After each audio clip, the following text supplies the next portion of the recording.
सास बनी डंडे वाली भूत। शिखा की नई नई शादी हुई थी।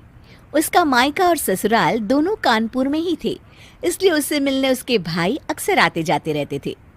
ये बात शिखा की सास मीना को बिल्कुल पसंद नहीं थी। मम्मी जी, आज राहुल भैया आ रहे हैं। कौन? तेरे चाचा का लड़का? जी मम्मी जी। अरे पर वो तो दिल्ली में रहता है ना। हाँ मम्मी जी, उन्हें कल सुबह दिल्ली के लिए निकलना है, तो वो आज मुझसे मिलते हुए कल सुबह यहीं से निकल जाएंगे। हमने तो धर्मशाला खोल रखी है ना। कुछ कहा क्या मम्मी जी? मैंने कहा हाँ हाँ, आने दे तेरे भैया को, जमकर खातिरदारी करेंगे। अब तो कुछ करना ही पड़ेगा, इससे पहले कि मेरा घर धर्मशाला बन जाए। ये कैसी बातें कर रही हो मीना? सच ही तो कह रही हूँ। अभी इसकी शादी को साल भर भी नहीं हुआ और आए दिन इसके घर वाले आ धमकते हैं। अरे तो क्या हुआ, वो इसी शहर में रहते हैं तो हाल चाल लेने आ जाते हैं। इस बार मैं उनका हाल और चाल दोनों ही बिगाड़ दूंगी। अब बहुत हो गया जी। अरे ये कैसी बातें कर रही हो, हे भगवान, बस आप तो देखते जाइए। शाम को राहुल आता है। नमस्ते आंटी, कैसे हैं आप लोग? हम लोग तो ठीक है, तुम कैसे हो बेटा? मैं भी अच्छा ही हूँ आंटी। बस आज रात के बाद नहीं रहोगे। चलिए भैया, मैं आपको हमारा घर दिखाती हूँ। रात में खाने के टेबल पर शिखा, रोहित कहीं दिखाई नहीं दे रहा। जी भैया, वो ऑफिस के काम से बाहर गए हैं, कल शाम तक आएंगे। अच्छा अच्छा। बेटा, क्या तुम भूत प्रेत में मानते हो? नहीं नहीं आंटी जी, पर अचानक आपको ये ख्याल कहाँ से आ गया? पता नहीं क्यों, कभी कभी मुझे लगता है जैसे रात के समय बैठक में कोई घूमता रहता है। ये आप क्या कह रही हैं मम्मी जी? हाँ, तुम लोग घबरा ना जाओ, इसलिए मैंने आज तक इस बारे में कुछ नहीं कहा। ये आपका वहम होगा आंटी जी, ऐसा कुछ नहीं होता। हो सकता है। चलो अब मेरा सोने का टाइम हो गया है तो चलती हूँ मैं। शिखा बेटा, राहुल के सोने की व्यवस्था वहीं दीवान पर कर देना। जी पापा जी।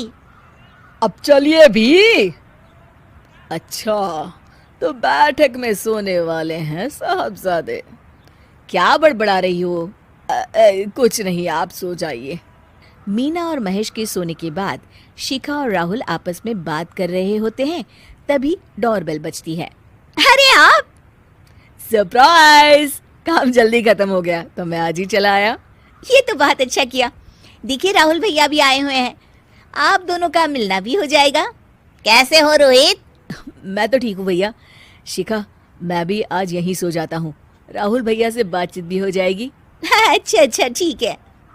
मीना आधी रात को उठती है, कंबल मुंह से पैर तक ओढ़ के डंडा लेके बैठक में आती है और देखती है दीवान पर चादर ओढ़े कोई लेटा हुआ है।